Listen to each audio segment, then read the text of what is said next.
to bude treba, hej. Takže prvá vec pre pochopenie Považskej Bystrice je tá, že toto je, teraz sme v strede. Že nie stred Považskej Bystrice neleží pred Mestským úradom a pri obchodnom dome Prior, ale skutočný taký ťažiskový stred Považskej Bystrice je niekde tu.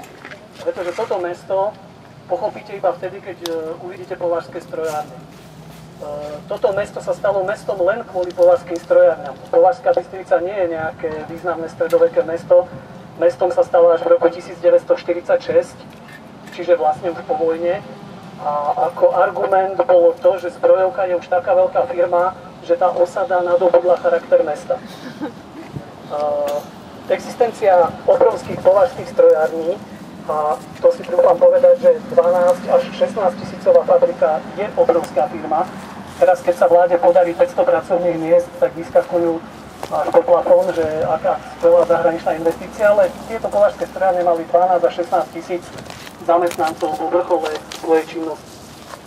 A tých približne 10 až 12 tisíc ľudí sa každé ráno muselo navaliť do toho priestoru považských strojární, dopraviť sa tam nejakým spôsobom a potom vlastne o 2:30, keď zahúčala fabrická sirena, tak sa museli vrátiť späť. Takže toto bol ten skutočný stred, pretože tu máte železničnú stanicu a tam je autobusová stanica. Všimnite si tie nevyužité tu naozaj čakávali stovky ľudí a toto bolo najlepšie miesto, kde ste mohli umiestniť nejaké oznamy. V súčasnosti tam nie je prakticky nič, ani nie je dôvod, lebo tu sa žiadni ľudia nemajú dôvod zhromažďovať, je tu pár autobusových zástavov. Ale toto bolo také skutočné centrum. Niekedy v 30. rokoch bola táto železničná stanica rozšírená, aby zvládla kapacitu veľkej zbrojovej zbrojárskej firmy. To bola Zbrojovka a Munička, to boli vlastne dve firmy. Z okolitých dedín sa sem museli dopraviť ľudia, mnohokrát na bicykloch, mnohokrát pešo, aj celé kilometre sem šlapali a pohltila ich obrovská fabrika. Aj to mesto bolo dizajnované pomerne veľkoryso s tým, že je tu veľmi silný priemyselný podnik. Tu na práve, kde stojím, tu je fontána, zmizla asi pred rokom. Tam vidíte pamätník druhej svetovej vojny, odstravený asi pred rokom. Táto budova, to je spoločenský dom, bol postavený niekedy v 30. rokoch, začalo v 30. rokoch, kedy sa vyostrila medzinárodná situácia, Československo sa začalo obávať rozpínavosti Nemecka a muselo presunúť zbrojnú výrobu z Bratislavy a zo západných Čiech tam, kde Hitler nedoštiahol. A to je vlastne prvý prienik s geografiou, že táto diera alebo toto údolie Považsko-Bystrické sa v tej dobe nedalo prakticky bombardovať. Tá blízkosť okolitých kopcov je taká tesná, že vlastne nebolo možné vtedajšími prostriedkami účinne toto mesto bombardovať a bolo bombardované iba raz a neviem, či 6 mŕtvych, akože nič v porovnaní s tým, keď vybombardovali spojenci Apolku, alebo keď vybombardovali Petrochemu v Dubovej, alebo Dubnickú fabriku úplne zbombardovali spojenci pred koncom druhej svetovej vojny, ale Považská Bystrica nič také nezažila práve kvôli dobre umiestnenej vlastne infraštruktúre.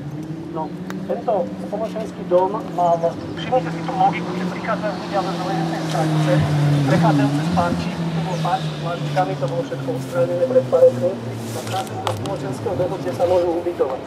Väčšina Považsko-Bystričanov súčasných mladých v tom spoločenskom dome, takzvanom spoláku, asi ani nikdy poriadne neboli iba v tých pečnách, čo sú dom. Vypnite si kapacitu divadelnej sály v tomto dome.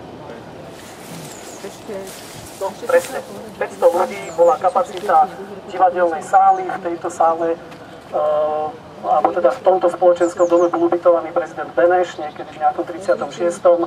Potom po rozpade Československa tu sa spravoval napríklad prezident Tiso, dvakrát navštívil Považskú Bystricu. Naozaj toto mesto bolo jedno z najbohatších na Slovensku. Málo ktoré mesto s vtedy počtom nejakých 30 000 obyvateľov malo dve kúpaliska, dom kultúry, počet fontán skúste odhadnúť v meste Považská Bystrica.